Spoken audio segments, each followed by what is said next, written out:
Hi, this is Linda So Nice presenting a magic moment where I share some quilting tools, sewing tools that I've discovered that I think will make your life easier too. I'd like to show you this morning disappearing four patch. And I don't know if you're familiar with that, but just stick with me for a couple minutes and I will show you. We start out with 4 5-inch squares. I have 2 different kinds of fabrics, and what we're going to do is sew them into a 4-patch.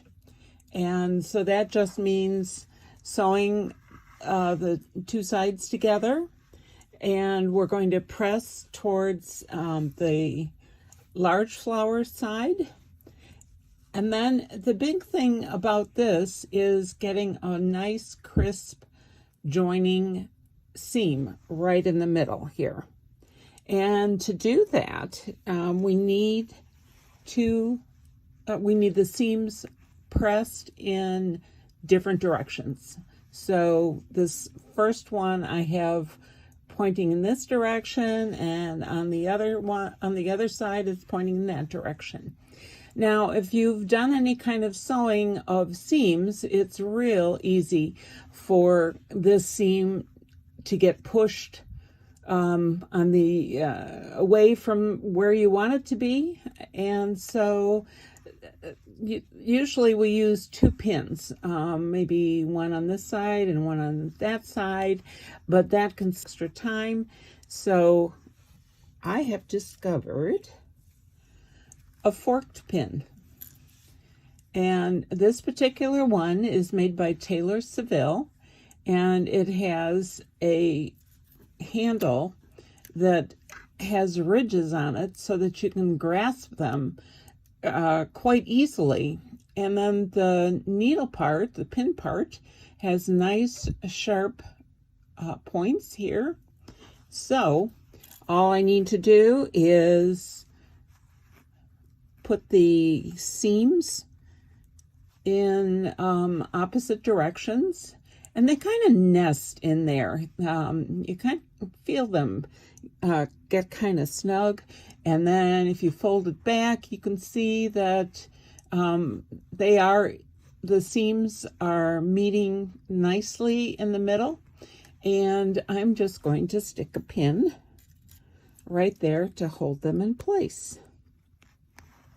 And you see how easily that went in and how easily it grasps to remove it.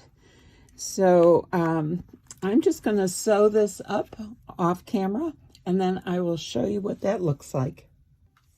Okay, now I have this all sewn together, and I'm going to open it up, and let's see how I did. Oh, look at that. It's really nice. Look at how I got the nice sharp points in there. Just exactly what you'd want. Okay, now to make a disappearing 4-patch, I am going to cut on 1 inch on either side of this, and then 1 inch on either side of this seam, and then rearrange it, and I'll show you how we use the pins the next way. Okay, now I have cut 1 inch on either side of the seam, and I'll separate this here so you can see what I got.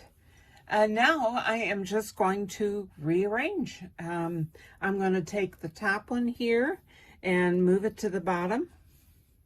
Put that one up at the top, and then switch places on the sides here. And you can see that's all it took. And we have a whole other decoration here, a whole other look.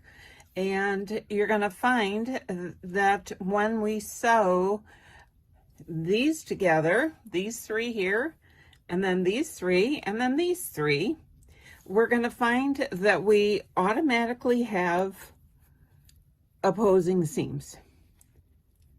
So, and how to pin those? We're going to use fork pins. So let me do that, and I'll get right back with you. Okay, now I have the top 3 blocks or squares sewn together, and I have them pressed towards the center, and now I'm going to sew them to the other squares. But I have this pinned up for you to show you how I have pinned in opposite directions, and I've also used the flathead pin at the end. And just so you know that perfection is not required. These tools will help you get a little more perfect, but fabric is made to be eased.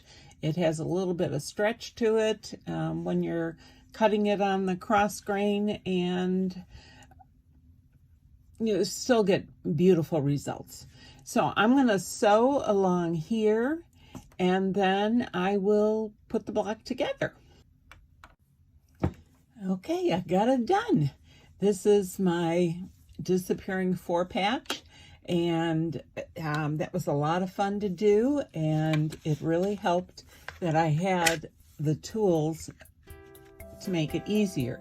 This is the Taylor Seville Magic Forkpins, and I like to get size fine, although it comes in regular and ultra fine, and I hope you give them a try. This is Linda So Nice with the Magic Moment for Magic Pins by Taylor Seville. Thank you.